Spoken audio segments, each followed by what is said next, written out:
Bonjour à tous, c'est Roméo Coronal, le coach intuitif, et nous marchons ensemble sur le chemin qui mène à soi. Bon, dans le même temps, on a que ça à faire. Aujourd'hui, nos amis les zèbres. Ah, encore une fois, nos amis les zèbres. Ah, vous savez comme je les aime, nos amis les zèbres. Et je suis quand même assez impressionné par tout ce qu'on peut inventer, tout ce qu'on peut leur trouver comme case à nos amis les zèbres. Alors, on leur a inventé des maladies, on leur a inventé des syndromes, des Asperger, des TDAH, des machins, des trucs, des choses, des troubles, enfin, bref, comme ils sont pas nombreux, comme ils sont pas normaux, comme ils sont en plus ils ne sont pas normés, comme ils ne filent pas droit, ils sont malades. Vous avez remarqué que dans les sociétés occidentales, la maladie est définie par le fait de sortir d'un champ de référence. Et le problème des zèbres, c'est que pour le coup, le champ de référence, ils sont même pas au courant que ça existe. Pour dire aussi que y a une expression avec laquelle je ne suis pas du tout, mais alors pas du tout d'accord, c'est celle de surefficience mentale. J'entends dire qu'effectivement les surdoués sont des surefficients mentaux, des machins, des trucs. D'après mes recherches, et de mon point de vue, il s'agit exactement de l'inverse. Pourquoi? Vous savez, quand un enfant baille aux corneilles, et je vous invite à revoir cette vidéo qui s'appelle Tous des zèbres, où je vous expliquais qu'en réalité tous les enfants naissent HP. Autrement, relisez Libérez votre cerveau de Idriss Aberkan, il vous expliquera la neuroergonomie, etc. Machin, etc. Le fait est que quand un enfant baille aux corneilles, en fait, en vrai, il est justement dans un état modifié de conscience. Il est justement dans un état où son activité cérébrale diminue. Quand Archimède est dans son bain et qu'il regarde les mouches passer, en fait, en vrai, il se passe quelque chose qui est très proche de l'état d'hypnose et de l'état donc de méditation. Et je vais vous expliquer en fait à la fin pourquoi il est intéressant de faire méditer les enfants et pourquoi je commence justement cette activité sur le sud de la France dans un premier temps, d'atelier méditation parents-enfants. Alors, je ne vais pas vous faire un cours d'ondes cérébrales. Demandez à notre ami Google ce qu'il en pense. Les ondes de bêta, alpha, theta, delta. Et en fait, euh, quand un enfant baille aux corneilles, il peut même lui arriver de descendre à un état epsilon. C'est-à-dire que euh, l'activité cérébrale descend en dessous du Hertz. C'est juste extraordinaire. Vous allez me dire, c'est impossible. Beaucoup m'ont dit c'est impossible. Or, il se trouve qu'en méditation, ça se fait, tous les méditants le font tous les jours. Bon, pourquoi pas? Alors, si je vous le dis, c'est parce qu'on l'a mesuré hein, en laboratoire. Je m'appuie beaucoup sur les travaux du docteur Joe Dispenza, sur les travaux de Greg Braden, et sur une série de travaux que vous pouvez très facilement retrouver sur Internet, sur le site Rotomwe par exemple, etc. Euh, quand un enfant est complètement absorbé dans une activité, vous l'appelez, il ne répond pas. Alors, c'est pas parce qu'il vous ignore, c'est pas parce qu'il y a un à foutre de vous, c'est même pas tellement en soi parce qu'il est absorbé dans son activité, qui peut simplement être de bailler aux corneilles, c'est simplement que la partie de son cerveau qui gère l'identité est en veille. C'est exactement ce qui se passe dans une méditation d'ailleurs. Donc vous appelez un enfant, il ne vous répond pas, il vous a entendu. Il ne vous répond pas simplement parce qu'il ne s'est pas reconnu, en fait, en vrai. Et précisément, je crois que le cerveau, malgré tout, a en fait une limite dans le traitement de données, euh, mais pas dans la réception des données.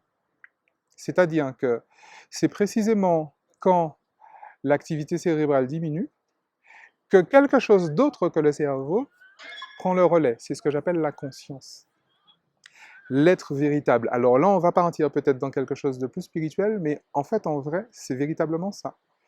Et c'est à ce moment, d'ailleurs, qu'on observe que les personnes arrivent en fait à capter finalement des informations, qui reçoivent des informations du champ quantique, ou d'appeler ça comme vous voulez. Mais précisément, je soutiens que pour capter des informations du champ quantique, il faut précisément que l'activité cérébrale soit ou très faible, ou divertie.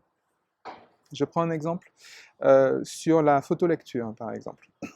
Quand vous photolisez alors, je vous invite également, je ne vais pas vous faire un cours de photolecture, hein, je vous invite à demander à Google ou à Anaël Gombert comment ça fonctionne. Euh, Quand vous photolisez en fait un livre, vous passez 2 secondes par page, et en fait, pendant que vous tournez les pages, vous comptez. 1, 2, 3, 4. Et en fait, votre mental a besoin d'être occupé. L'entourloupe, c'est ça, c'est que vous occupez votre mental à compter, parce qu'après 1, il faut dire 2, après 2, il faut dire 3, après 3, il faut dire 4. Donc votre mental est occupé. Et pendant que vous faites ça, votre inconscient, votre subconscient, votre conscience, en fait, votre être véritable, enregistre des milliards d'informations. C'est pour ça que vous n'avez besoin que de passer que 2 secondes par page, en fait, sur le livre. Et c'est comme ça que vous arrivez à lire le livre en 20 minutes. Et en réalité, dans la méditation, il s'agit exactement de la même chose. Et en fait, pour avoir beaucoup observé les enfants, et j'ai forcément observé les miens, euh, ben, c'est précisément comme ça que ça se passe. Et en fait, ce qui fait également qu'un enfant perde la notion du temps quand il est dans cette activité ou quand il est absorbé, soi-disant, dans ses pensées, en fait, il ne pense pas. C'est parce que la partie de son cerveau qui gère le temps est également mise en veille. Donc, il n'est plus dans aucun temps. Donc, il ne sait pas comment il s'appelle, il ne sait pas quel jour on est, il ne se rend pas compte du temps qui passe, et il ne sait même pas où il est, en fait.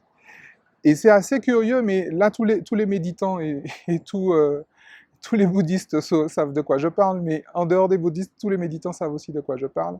Tous les étudiants du Dr. Joe Dispenza savent de quoi je parle.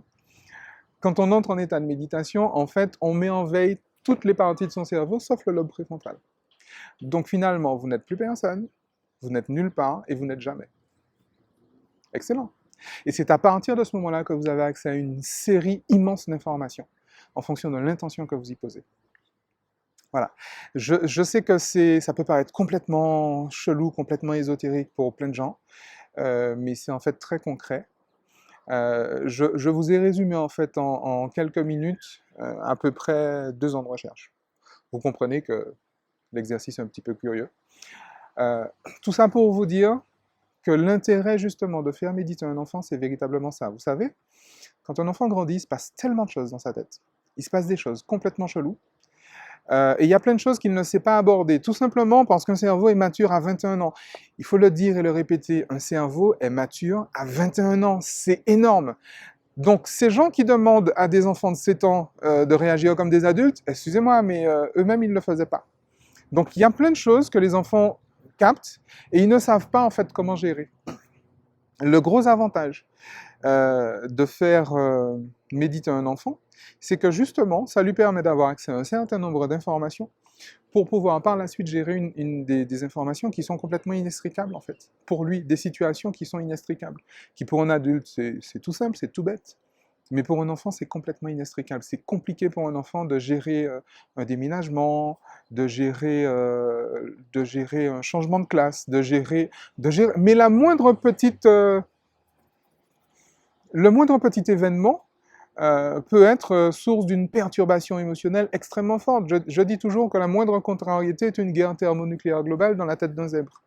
Dans la tête d'un enfant aussi. D'accord? Particulièrement d'un enfant HP. Donc voilà. Si vous n'avez pas tout compris, c'est très bien. Et si vous avez tout compris, c'est encore très bien. Le fait est que, tout ça pour vous dire que cette question de surefficience mentale, je suis vraiment en contradiction avec ça. Je sais bien que je vais à l'encontre des propos de la communauté scientifique. Je ne suis pas scientifiquement, enfin, je ne me revendique pas scientifique et c'est très bien. Mais le fait est que j'observe précisément que la douance, l'hypersensibilité, ce que les gens appellent l'hyperactivité, n'est pas due à une surefficience mentale, bien au contraire, mais à une neuroergonomie, encore une fois, différente, une façon d'utiliser son mental différente, et en fait, en vrai, moins le mental fonctionne, plus il y a d'informations. C'est le principe. Et c'est la raison précisément pour laquelle avec une amie, décidé de développer en tout cas accepté, puisque c'était son idée, de développer des ateliers méditation pour les enfants et pour les parents. Je ferai une autre vidéo pour expliquer l'intérêt de faire méditer l'enfant et le parent en même temps. Vous allez voir, c'est assez sympa. Mais bon, je vous ai donné assez d'informations comme ça, hein. Donc, allez méditer, écoutez la vidéo, allez méditer et réécoutez la vidéo. Vous allez voir, c'est juste magique, vous aurez tout compris. Allez, je vous ai à l'œil, hein. Ciao.